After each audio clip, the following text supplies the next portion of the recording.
meu nome é Ahmed Hassan, tenho 42 anos. No dia 23 de agosto de 2017, eu deveria ter virado cinzas, amarrado a um poste de metal enferrujado, com as chamas subindo pelos meus pés, cercado por homens que antes me chamavam de Sheik com respeito. Eu estava prestes a pagar o preço mais alto que alguém pode pagar por seguir a Jesus Cristo. Mas o que aconteceu naquela noite desafiou todas as leis da natureza e provou que o Deus que eu servi durante 25 anos no islamismo não era o mesmo Deus que me salvou no meio do fogo. Durante mais de 2 décadas, eu fui um imã respeitado em um país do Oriente Médio, onde a chamada para a oração ecoa 5 vezes ao dia, e onde abandonar a fé islâmica é considerado a pior traição possível. Eu liderava uma mesquita com mais de 500 fiéis, ensinava o Alcorão para crianças, conduzia casamentos e funerais, e era conhecido pela rigidez com que aplicava a lei religiosa. Minha barba longa e minha túnica branca eram símbolos de autoridade. Quando eu entrava em algum lugar, as pessoas baixavam a cabeça em sinal de reverência. Mas tudo isso mudou quando um pequeno grupo de cristãos estrangeiros chegou à nossa cidade. Entre eles, havia um missionário brasileiro de São Paulo, chamado Paulo Roberto. Ele não falava árabe muito bem, mas tinha algo diferente no olhar. Uma paz que eu nunca tinha visto em ninguém. E foi esse homem, com seu sotaque engraçado e seu jeito simples, que Deus usou para virar meu mundo de cabeça para baixo. Se alguém tivesse me dito que eu, Ahmed Hassan, imã respeitado, iria um dia chamar Jesus de Senhor e Salvador, eu teria rido na cara dessa pessoa. Mas aqui estou, com marcas de queimaduras pelo corpo inteiro, vivo pela graça de Cristo, testemunhando para você que Jesus ainda salva no meio do fogo. Minha rotina era inflexível. Eu acordava todas as madrugadas, antes do sol nascer, para a primeira oração do dia, o Fajr. Lavava o rosto, as mãos, os pés, seguindo cada detalhe do ritual de purificação. Me ajoelhava sobre o tapete de oração voltado para Meca. Recitava as mesmas palavras em árabe que havia decorado desde criança. Me curvava até encostar a testa no chão. Repetia isso 5 vezes ao dia, todos os dias, sem falta. No mês do Ramadã, eu jejuava desde o amanhecer até o pôr do sol, sem beber uma gota de água, mesmo com o calor do deserto passando dos 40 graus. Eu era visto como um exemplo de devoção. Minha esposa, Fátima, cobria o rosto completamente quando saía de casa. Meus 3 filhos estudavam o Alcorão comigo todas as noites. Eu ensinava que a salvação vinha através das boas obras, da obediência estrita às leis, do esforço para agradar a Allah. Mas, no fundo, eu nunca tinha certeza se era suficiente. Sempre havia o medo de que, no dia do julgamento, minhas boas ações não pesassem mais que meus pecados na balança divina. Dentro da mesquita, minha voz ecoava firme durante os sermões de sexta-feira. Eu pregava sobre a superioridade do islamismo, alertava contra a influência dos cristãos e judeus, ensinava que apenas seguindo o caminho do profeta haveria esperança de paraíso. As pessoas me ouviam com atenção, balançavam a cabeça em concordância, repetiam Allahu Akbar quando eu terminava. Mas, quando eu voltava para casa, tirava a túnica e ficava sozinho no meu quarto. Um vazio silencioso tomava conta de mim. Era como se, apesar de todas as orações, todos os jejuns, toda a disciplina, algo fundamental estivesse faltando. Uma conexão real, um amor que fosse além do medo. Eu nunca falei isso para ninguém, mas às vezes, depois de liderar as orações, eu me sentia mais distante de Deus do que antes de começar. Era uma sensação estranha, quase impossível de explicar. Como se eu estivesse cumprindo rituais vazios, repetindo palavras sem vida, tentando alcançar um céu que parecia cada vez mais longe. Mas eu era o imã. Eu não podia demonstrar dúvidas. Eu não podia fraquejar. Então, eu continuava dia após dia, preso em uma rotina que, aos poucos, estava me sufocando por dentro. Tudo começou a mudar quando aquele grupo de cristãos chegou à nossa cidade, trazendo ajuda humanitária para refugiados que haviam fugido do conflito em regiões vizinhas. Eles montaram uma pequena base de apoio, distribuindo alimentos, roupas, remédios. A princípio, eu os via com desconfiança. Afinal, eu havia sido ensinado a vida toda que cristãos eram infiéis, que eles distorciam a verdade, que adoravam 3 deuses em vez de um. Mas algo me intrigava. Aquelas pessoas trabalhavam sem parar, servindo tanto muçulmanos quanto cristãos, sem fazer distinção. Elas não cobravam nada, não esperavam reconhecimento, não tentavam converter ninguém à força. Elas simplesmente amavam. E foi nesse amor prático, nessa entrega silenciosa, que as primeiras fissuras começaram a aparecer nas minhas certezas. O missionário brasileiro, Paulo Roberto, me cumprimentava sempre que me via, mesmo sabendo que eu era o imã da mesquita principal. Ele sorria largo, dizia Assalamu alaikum, com aquele sotaque engraçado de São Paulo, e oferecia chá. Um dia, eu aceitei o convite por curiosidade. Sentamos juntos em um pequeno escritório improvisado, e ele começou a me contar sobre Jesus. Não como eu tinha ouvido no Alcorão, como apenas mais um profeta, mas como o Filho de Deus, como aquele que veio para reconciliar a humanidade com o Pai, como o Salvador que oferece graça em vez de exigir esforço. Eu argumentei. Defendi minha fé com veemência. Citei versículos do Alcorão que provavam que Jesus não poderia ser Deus. Mas Paulo Roberto, em vez de contra-argumentar com raiva, apenas sorriu e disse: Ahmed, você já experimentou um relacionamento pessoal com Deus?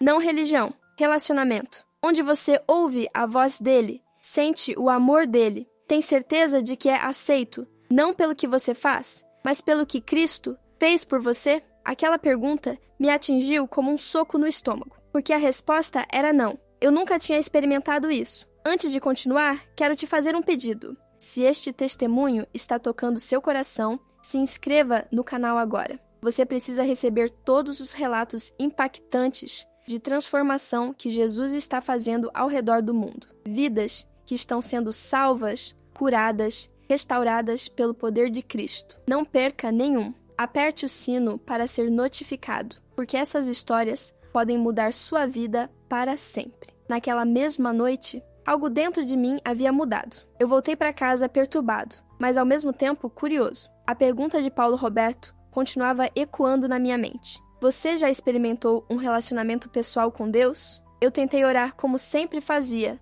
Me ajoelhei no tapete, recitei as palavras em árabe. Mas pela primeira vez em 25 anos, aquelas palavras pareciam vazias, como se eu estivesse falando sozinho. 3 dias depois, Paulo Roberto me procurou novamente. Dessa vez, ele trouxe um presente, um Novo Testamento em árabe. Ele colocou o livro nas minhas mãos com cuidado, como se estivesse entregando algo precioso, e disse: Ahmed, você é um homem que busca a verdade. Leia isto. Compare com o Alcorão. Peça a Deus que te mostre quem Jesus realmente é. Eu peguei o livro, escondi debaixo da minha túnica e levei para casa, sentindo o coração acelerado, como se estivesse cometendo um crime. Naquela mesma noite, depois que Fátima e as crianças dormiram, eu me tranquei no meu pequeno escritório, acendi uma lamparina e abri o Novo Testamento pela primeira vez na vida. Comecei pelo Evangelho de João, e desde as primeiras palavras, algo aconteceu. No princípio era o Verbo, e o Verbo estava com Deus, e o Verbo era Deus. Meu coração disparou. Aquilo era completamente diferente de tudo que eu conhecia.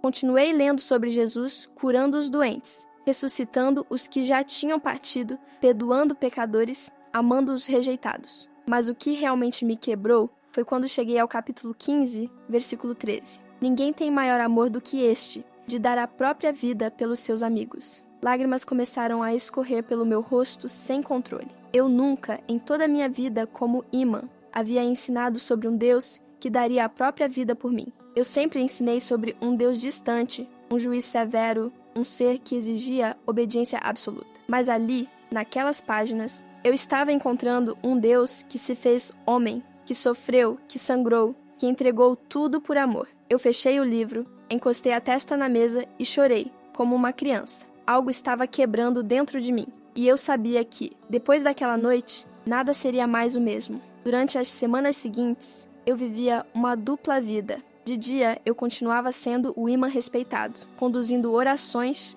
ensinando o Alcorão, mantendo as aparências. Mas de noite, eu me trancava no meu escritório e devorava o Novo Testamento. Eu lia em segredo, sempre com medo de que alguém descobrisse. Cada página que eu virava, mais o meu coração se despedaçava, porque eu estava descobrindo a verdade que havia sido escondida de mim a vida inteira. Eu comparava cada palavra de Jesus com o que o Alcorão dizia. E quanto mais eu comparava, mais eu percebia as diferenças. Jesus falava sobre amor incondicional, sobre perdão sem limites, sobre graça que não se conquista, mas se recebe, sobre um pai que corre ao encontro do filho perdido. Tudo isso era radicalmente oposto ao que eu pregava. Eu ensinava sobre esforço, sobre merecimento, sobre uma salvação que dependia de você ser bom o suficiente. Mas Jesus oferecia salvação de graça, pelo simples ato de crer nele. Foi então que os sonhos começaram. No primeiro sonho, eu estava andando sozinho em um deserto sem fim,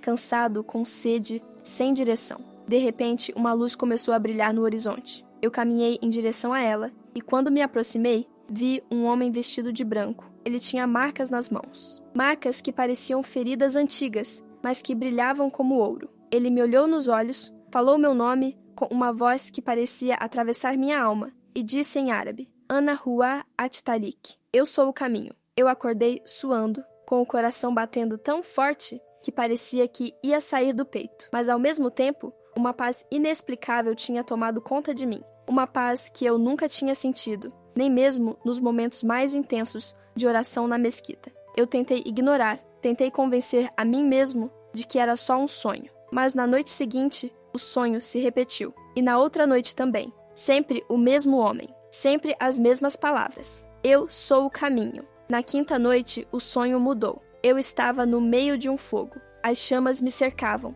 mas não me queimavam. E no centro do fogo, o homem vestido de branco estava ali, parado ao meu lado. Ele estendeu os braços, me abraçou e sussurrou: Quando a chama vier, eu estarei com você. Eu acordei tremendo, mas dessa vez eu soube. Eu soube quem era aquele homem. Era Jesus. O mesmo Jesus que eu havia passado anos ensinando ser apenas um profeta. Mas ele estava se revelando para mim como o Filho de Deus, como o Salvador, como aquele que em breve me salvaria de uma forma que eu nunca poderia imaginar. Os sonhos não pararam. Eles se tornaram cada vez mais intensos, mais reais. Eu começava a sentir que não eram apenas sonhos, mas encontros verdadeiros. Como se, enquanto meu corpo dormia, minha alma estava sendo levada para um lugar além deste mundo. Um lugar onde a presença de Jesus era tão real que eu podia sentir o calor do seu amor, ouvir a ternura da sua voz, ver a compaixão nos seus olhos. Em um dos sonhos mais marcantes, eu me vi diante de uma porta gigantesca, feita de uma luz pura e dourada. Eu sabia, sem que ninguém me dissesse, que aquela era a entrada para a eternidade. Mas quando eu tentei abrir a porta sozinho, usando minhas próprias forças, usando todas as boas obras que eu havia feito como imã, a porta não se moveu. Eu empurrei com toda a força, gritei, supliquei, mas nada acontecia. Até que Jesus apareceu ao meu lado. Ele tocou a porta com a palma da mão, onde eu podia ver claramente a marca do prego, e a porta se abriu sozinha. Ele me olhou e disse: Ahmed, você não pode entrar por seus próprios méritos. A porta só se abre através de mim. Eu sou a porta. Quem entra por mim será salvo. Aquelas palavras me atingiram com uma força devastadora, porque elas destruíam tudo o que eu havia construído. Toda a minha identidade como imã, todos os anos de esforço, todas as orações, todos os jejuns, nada disso poderia me salvar. Somente Jesus, somente a graça, somente o sacrifício dele na cruz. Eu acordei daquele sonho completamente quebrantado. Caí de joelhos no chão do meu quarto, ainda na escuridão da madrugada, e pela primeira vez na vida eu orei diferente. Eu não recitei palavras decoradas. Eu não segui um ritual. Eu simplesmente falei com Deus do fundo do meu coração. Senhor, eu sussurrei em árabe, com lágrimas escorrendo pelo rosto. Se tu és realmente quem dizes ser, se Jesus é mesmo o caminho, a verdade e a vida, então me mostra. Porque eu não aguento mais viver nesta escuridão. Eu não aguento mais fingir que sei onde estou indo. Eu preciso de ti. Eu preciso da tua verdade. E foi, naquele momento, ali no silêncio do meu quarto, que eu senti algo que mudou minha vida para sempre. Uma presença entrou naquele lugar. Não era uma sensação, era uma pessoa. Eu não vi nada com os olhos físicos, mas meu espírito viu. Era Jesus. Ele estava ali comigo. E pela primeira vez, em 41 anos de vida, eu soube o que era ser amado de verdade. Não por causa do que eu fazia, não porque eu era um bom imã, mas simplesmente porque ele me amava. E esse amor era tão grande, tão puro, tão incondicional, que eu desabei completamente. Depois daquela experiência, eu soube que não podia mais voltar atrás. Mas ao mesmo tempo, o medo era real. Eu sabia exatamente o que aconteceria se eu confessasse publicamente que agora cria em Jesus como Senhor e Salvador. No país onde eu vivia, abandonar o islamismo não era apenas mal visto, era considerado apostasia. e a punição para a apostasia, de acordo com a interpretação mais rigorosa da lei religiosa, era a eliminação física. Durante semanas, eu vivi em um conflito interno devastador. De um lado, o amor de Jesus me puxava com uma força irresistível. Do outro, o medo das consequências me paralisava. Eu tinha uma esposa, 3 filhos, uma reputação, uma posição respeitada. Se eu confessasse minha nova fé, eu perderia tudo. Seria expulso da mesquita, rejeitado pela comunidade, possivelmente separado da minha família. E pior, minha vida correria perigo real. Mas Jesus não me deixou em paz. Os sonhos continuaram. Em um deles, ele me mostrou a cruz. Eu vi Jesus sendo pregado naquela madeira. Vi os pregos atravessando suas mãos e seus pés. Vi o sangue escorrendo. Vi a dor no seu rosto. Mas o que mais me marcou foi o olhar dele. No meio de toda aquela agonia, ele olhou para mim e disse: Ahmed, eu fiz isso por você. Eu paguei o preço que você nunca poderia pagar. Agora, eu só te peço uma coisa. Me siga, mesmo que custe tudo. Eu acordei daquele sonho com uma decisão tomada. Não importava o preço, não importava as consequências. Eu não podia mais negar a verdade que tinha encontrado. Jesus havia me libertado da escravidão da religião, do medo, da culpa. Ele havia me dado vida. E agora eu precisava confessar isso, mesmo que me custasse tudo. Porque, como ele mesmo disse, de que adianta ao homem ganhar o mundo inteiro e perder a sua alma? Então, em uma manhã de sexta-feira, depois de liderar a oração do meio-dia na mesquita, eu chamei alguns dos líderes religiosos mais respeitados da comunidade para uma conversa particular. Meu coração batia acelerado. Minhas mãos tremiam, mas eu respirei fundo e falei as palavras que eu sabia que mudariam minha vida para sempre. Irmãos, durante os últimos meses, Deus tem falado comigo de uma forma que eu nunca experimentei antes. E eu preciso ser honesto com vocês. Eu não posso mais continuar sendo imã, porque eu descobri que Jesus Cristo não é apenas um profeta. Ele é o Filho de Deus. Ele é o Salvador. E eu decidi segui-lo. O silêncio que se seguiu foi ensurdecedor. Os rostos dos homens ao meu redor mudaram de surpresa para choque, de choque para indignação, de indignação para raiva pura. E foi naquele momento que eu soube. Minha vida como eu conhecia tinha acabado. E uma jornada completamente nova, cheia de perigo, mas também de graça, estava apenas começando. A notícia se espalhou pela cidade como fogo em mato seco. Em poucas horas, todos sabiam que Ahmed Hassan, o imã respeitado, havia se convertido ao cristianismo. As reações foram imediatas e violentas. Pessoas que antes me cumprimentavam com reverência, agora me olhavam com ódio. Alguns cuspiam no chão quando eu passava. Outros gritavam insultos. Traidor, infiel, apostate. As palavras vinham de todos os lados, como pedradas invisíveis. Minha própria família entrou em colapso. Fatima, minha esposa, chorou durante dias. Ela implorou para que eu voltasse atrás, para que eu dissesse que tudo não passava de uma confusão, de um momento de fraqueza. Meus filhos mais velhos me olhavam com vergonha e confusão. O mais novo, com apenas 8 anos, me perguntou chorando: Papai, você não nos ama mais? Por que você está fazendo isso? Aquilo partiu meu coração em pedaços. Mas eu abracei meu filho, enxuguei suas lágrimas e disse: Eu amo vocês mais do que tudo. Mas eu encontrei a verdade, e a verdade me libertou. Paulo Roberto, o missionário brasileiro, me acolheu. Ele me escondeu em um lugar seguro, porque as ameaças contra a minha vida já haviam começado. Mas eu não conseguia ficar escondido para sempre. Eu precisava confessar publicamente minha fé em Jesus. Então, 3 semanas depois da minha conversão, eu fui batizado. Foi uma cerimônia simples, feita em segredo, em uma casa cristã nos arredores da cidade. Quando eu desci aquelas águas e fui mergulhado em nome do Pai, do Filho e do Espírito Santo, eu senti como se uma vida inteira de culpa, de medo, de escravidão religiosa estivesse sendo lavada. Quando eu saí da água, eu era um novo homem, literalmente. A Bíblia diz que se alguém está em Cristo, nova criatura é. As coisas velhas já passaram. Eis que tudo se fez novo. E eu senti isso com cada fibra do meu ser. O velho Ahmed, o imã rígido e cheio de medo, havia ficado debaixo d'água. O novo Ahmed, filho de Deus, perdoado, livre, amado, havia ressurgido. E mesmo sabendo que a tempestade estava apenas começando, eu estava em paz. Porque Jesus estava comigo.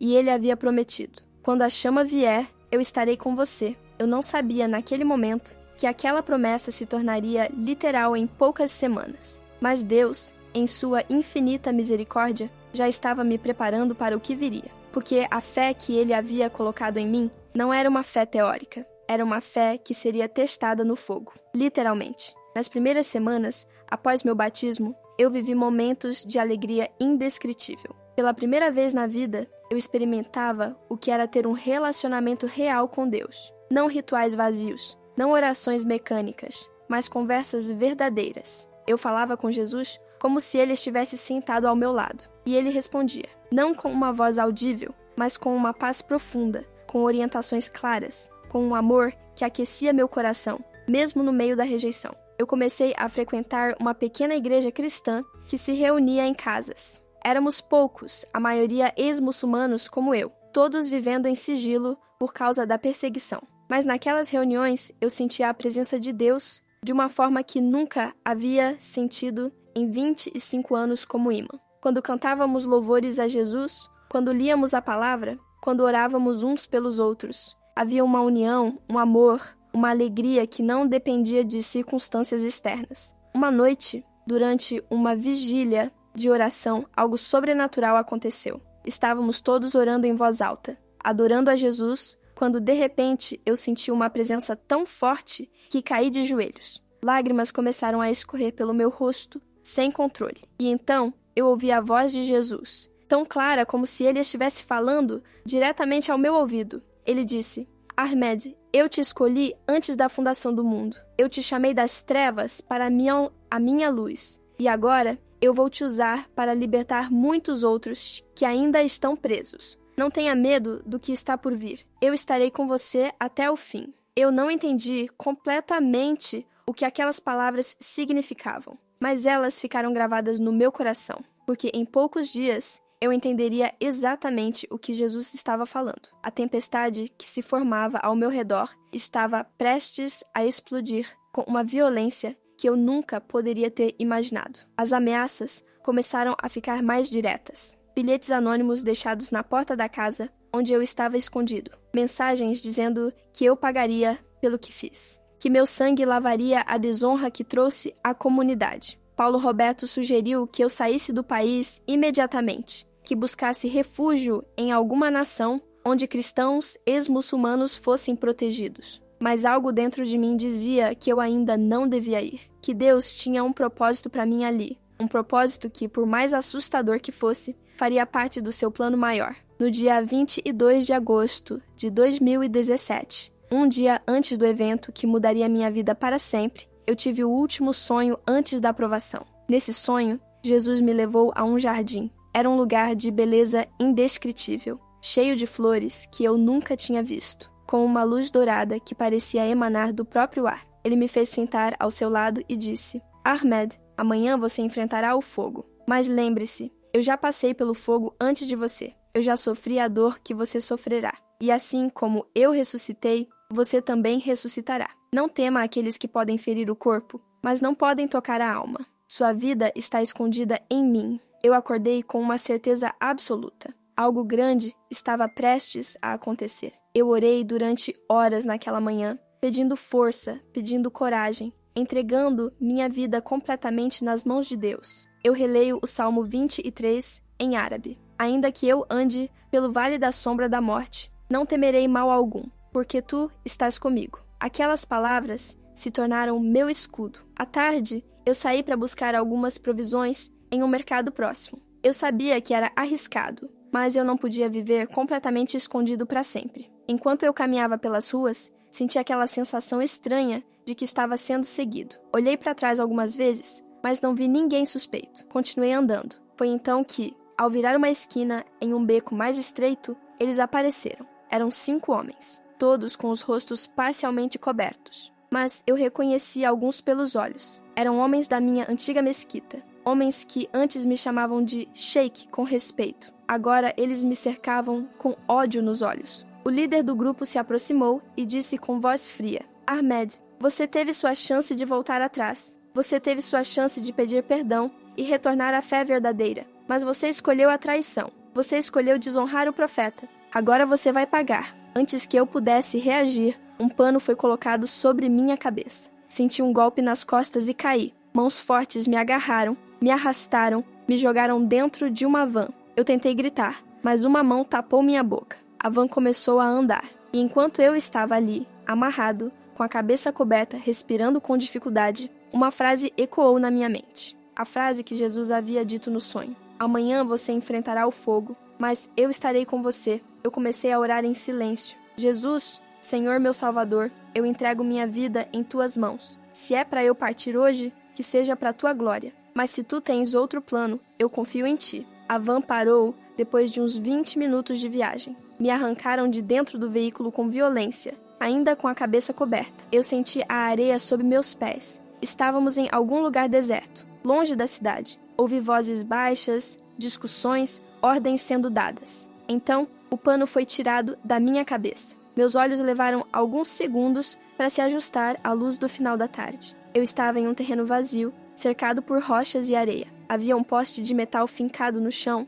enferrujado, parecendo algo que tinha sido deixado ali há anos. Os 5 homens estavam ao meu redor. Um deles segurava uma lata de gasolina, outro, uma corda grossa. E foi naquele momento que eu entendi. Eles não iam apenas me eliminar, eles iam me queimar vivo. Como um exemplo, como uma mensagem para qualquer outro muçulmano que pensasse em seguir Jesus. Eles me arrastaram até o poste e começaram a me amarrar. Eu tentei resistir, mas era inútil. Eram 5 contra 1. A corda foi enrolada ao redor do meu peito, dos meus braços, das minhas pernas, apertada com força. Eu senti a textura áspera cortando minha pele. Meu coração batia descontrolado. O medo era real. A dor já estava começando. Mas no meio de tudo isso, uma voz sussurrou no meu espírito. Era a voz de Jesus. Eu estou aqui. Não tema. Um dos homens começou a derramar a gasolina ao redor dos meus pés. O cheiro forte invadiu minhas narinas, fazendo meus olhos arderem.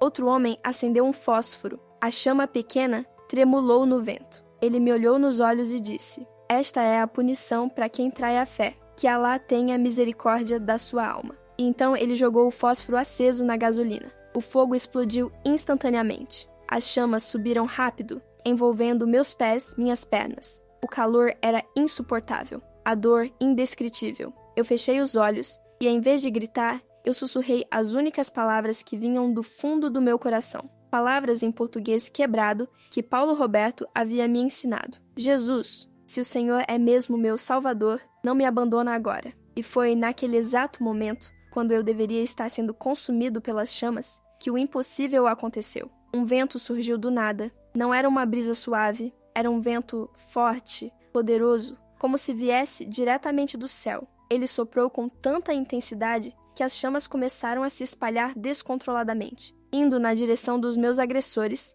em vez de subir pelo meu corpo. Eles começaram a gritar, tentando apagar o fogo em suas roupas, entrando em pânico. No meio do caos, eu senti as cordas que me prendiam se romperem. Não foi gradual, foi instantâneo, como se mãos invisíveis tivessem cortado as amarras. Eu caí para frente, no chão, rolando para longe das chamas. Minha pele estava queimada, minha roupa destruída. A dor era absurda, mas eu estava vivo, eu estava respirando. E ao meu redor, o vento continuava soprando, como se uma presença invisível estivesse me protegendo. Os homens fugiram em desespero, entraram na van e aceleraram, deixando-me para trás. Eu fiquei ali, deitado na areia, olhando para o céu que começava a escurecer, sentindo a presença de Jesus, tão real quanto o ar que eu respirava. Lágrimas misturadas com areia escorriam pelo meu rosto. E eu sussurrei: Obrigado, Jesus. Obrigado por não me abandonar. Obrigado por cumprir tua promessa. Eu sabia que tinha acabado de experimentar um milagre.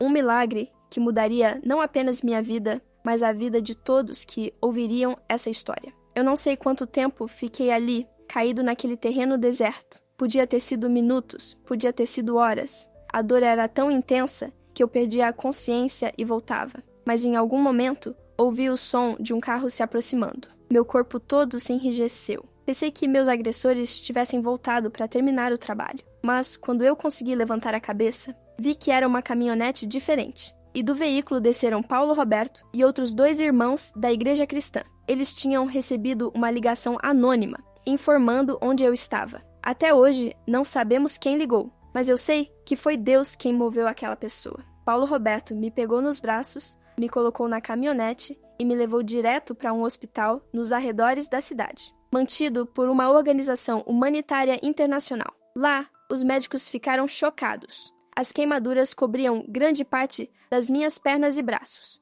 mas, de forma inexplicável, nenhuma queimadura era de terceiro grau. Era como se algo tivesse protegido minha pele de queimaduras mais profundas. Um dos médicos, um homem suíço chamado Dr. Heinrich, me examinou com atenção e depois me perguntou diretamente: Ahmed, o que aconteceu com você? Essas marcas são de fogo, mas pela descrição do seu amigo, você deveria estar carbonizado. Como você está vivo? Eu olhei nos olhos dele, ainda fraco, ainda sentindo dor, mas com uma certeza absoluta no coração, e respondi: Doutor, eu fui salvo por Jesus Cristo. Ele prometeu que estaria comigo no fogo, e ele cumpriu a promessa. Durante os dias que fiquei internado, a notícia do que aconteceu comigo se espalhou. Alguns diziam que era mentira, outros que eu tinha fugido antes do fogo ser aceso. Mas os próprios homens que tentaram me queimar sabiam a verdade, e um deles, atormentado pelo que tinha visto, acabou confessando para algumas pessoas. Nós vimos algo sobrenatural, um vento que veio do nada. As cordas se romperam sozinhas. Foi como se alguém invisível estivesse protegendo ele. Fátima, minha esposa, veio me visitar no hospital. Foi a primeira vez que a vi desde minha conversão. Ela entrou no quarto, olhou para as minhas queimaduras e desabou em lágrimas. Ahmed, ela disse entre soluços, por que você não desiste dessa loucura? Olha o que aconteceu com você. Eles quase te queimaram vivo. Volta para casa, volta para nós. Esquece esse Jesus. Meu coração se despedaçou, porque eu amava Fátima, eu amava meus filhos, mas eu não podia negar o que Jesus havia feito por mim. Peguei na mão dela, apesar da dor, e disse: Fátima, eu sei que isso é difícil de entender, mas eu encontrei a verdade. Eu encontrei aquele que me salvou não apenas no fogo, mas da condenação eterna. E se você também crer em Jesus, você encontrará a mesma paz, o mesmo amor, a mesma salvação. Ela puxou a mão com violência, levantou e disse: Eu não te reconheço mais. Você não é mais o homem com quem casei. E saiu do quarto chorando. Aquilo doeu mais do que qualquer queimadura. Mas eu sabia que o caminho de seguir Jesus era estreito e que muitas vezes ele passava pelo vale da perda. Nos meses seguintes, minha vida se tornou uma jornada de sobrevivência e testemunho. Com a ajuda de Paulo Roberto e da Organização Cristã Internacional, eu fui transferido para um país vizinho, onde havia mais segurança para cristãos ex-muçulmanos. Lá, eu vivia em um abrigo com outras pessoas que, como eu, tinham perdido tudo por causa da fé em Cristo. As marcas das queimaduras ficaram permanentes no meu corpo. Toda vez que olho para as minhas pernas e braços, vejo as cicatrizes. Mas essas cicatrizes não são motivo de vergonha para mim. Elas são um testemunho vivo de que Jesus cumpre suas promessas. Elas são a prova física de que Deus ainda faz milagres. Elas são a evidência de que vale a pena perder tudo por Cristo, porque Ele vale infinitamente mais. Minha família me cortou completamente. Fátima pediu o divórcio de acordo com a lei islâmica. Meus filhos foram proibidos de falar comigo. Eu perdi meu trabalho, minha casa, minha reputação, tudo. Mas ganhei Cristo. E com Ele, ganhei uma paz que ultrapassa todo entendimento. Uma alegria que não depende de circunstâncias. Uma esperança eterna que ninguém pode tirar. Houve momentos de profunda solidão. Noites em que eu chorava sentindo falta da minha família, das minhas crianças. Houve momentos em que a dor das queimaduras voltava e eu me lembrava de tudo que passei. Mas, em cada um desses momentos, Jesus estava ali. Ele me consolava através da sua palavra. Ele me fortalecia através da oração. Ele me sustentava através da comunhão com outros irmãos. E algo incrível começou a acontecer. Pessoas que ouviam meu testemunho começaram a se converter. Outros muçulmanos, que também estavam buscando a verdade, encontravam Jesus através da minha história. Eu vi com meus próprios olhos homens e mulheres que viviam na escravidão da religião, sendo libertados pela graça de Cristo. E cada conversão, cada vida transformada, fazia tudo valer a pena. Eu entendi o que Jesus quis dizer quando falou: Eu vou te usar para libertar muitos outros que ainda estão presos. Meu sofrimento não foi em vão. Minha provação no fogo não foi sem propósito. Deus estava usando tudo aquilo para a sua glória. E eu me sentia honrado em ser um instrumento nas mãos dele. Hoje, 6 anos depois daquele dia 23 de agosto, eu vivo uma vida completamente diferente. Eu me mudei para o Brasil o país do meu irmão Paulo Roberto, que se tornou como um pai espiritual para mim. Aqui, eu aprendi português de verdade, não aquele português quebrado que eu falava. Aprendi sobre a cultura brasileira, sobre o povo caloroso deste país, e me apaixonei por essa terra. Eu sirvo em uma igreja aqui em São Paulo, testemunhando sobre o que Jesus fez na minha vida. Muitos brasileiros ficam chocados quando ouvem minha história, porque, para a maioria deles, seguir Jesus é algo natural, algo que não custa nada. Mas quando eles ouvem sobre cristãos em outros países que perdem tudo, que são perseguidos, que enfrentam fogo literal por amor a Cristo, algo desperta neles. Uma fé que estava adormecida acorda. Uma gratidão que estava esquecida volta. Eu também trabalho com refugiados muçulmanos que chegam ao Brasil. Eu compartilho o evangelho com eles, em árabe, na língua deles, mostrando para eles que há esperança em Jesus. E já vi vários deles se renderem a Cristo, experimentando a mesma transformação que eu experimentei. É lindo ver a luz de Jesus invadindo corações que viviam em trevas. Recentemente, recebi uma notícia que me fez chorar de alegria. Meu filho mais novo, aquele que chorou quando eu me converti, conseguiu entrar em contato comigo através de redes sociais. Ele tem 16 anos agora, e na mensagem ele me disse: "Pai, eu não entendi na época por que você fez o que fez, mas agora, vendo como você vive, vendo a paz que você tem mesmo depois de perder tudo, eu quero conhecer esse Jesus. Estou orando todos os dias para que Deus abra uma porta para que meu filho venha me visitar no Brasil e para que ele também experimente a salvação em Cristo. A vida não é fácil. As cicatrizes ainda doem de vez em quando. A saudade da minha família é real. Mas eu não trocaria minha fé em Jesus por nada neste mundo, porque Ele me deu vida eterna. Ele me deu propósito. Ele me deu esperança. E Ele provou, de forma literal, que Ele está comigo até o fim. Se você chegou até aqui, ouvindo minha história até o fim, eu sei que não foi por acaso. Deus trouxe você até este ponto porque Ele quer falar com você. Talvez você seja muçulmano, buscando a verdade como eu busquei. Talvez você venha de outra religião,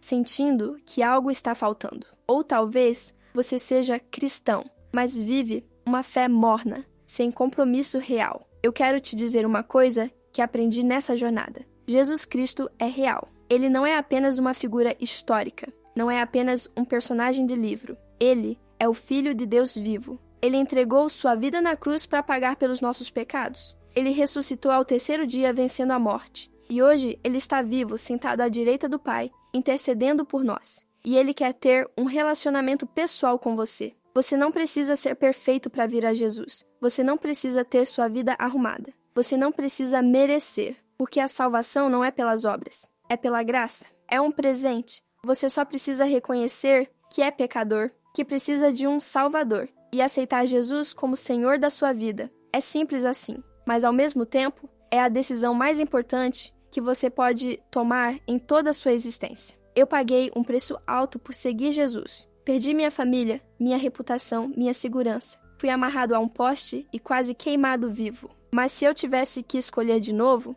eu escolheria Cristo 1000 vezes, porque Ele vale mais do que tudo, mais do que conforto, mais do que segurança, mais do que aprovação social. Jesus vale mais do que a própria vida. E eu te pergunto agora, e você? O que você vai fazer com Jesus? Você vai continuar ignorando o chamado dele? Você vai continuar vivendo uma vida vazia, tentando preencher o vazio do seu coração com coisas deste mundo? Ou você vai ter a coragem de dar o passo de fé, de se render a Ele, de aceitar o amor que Ele oferece gratuitamente? Jesus está chamando você neste exato momento. Enquanto você ouve essas palavras, o Espírito Santo está tocando no seu coração. Você sente isso. Você sabe que é verdade. Não endureça seu coração. Não perca esta oportunidade, porque ninguém sabe se terá um amanhã. Sua eternidade depende da decisão que você toma hoje. Se você quiser aceitar Jesus como seu Senhor e Salvador agora mesmo, ore comigo. Não precisa ser uma oração bonita,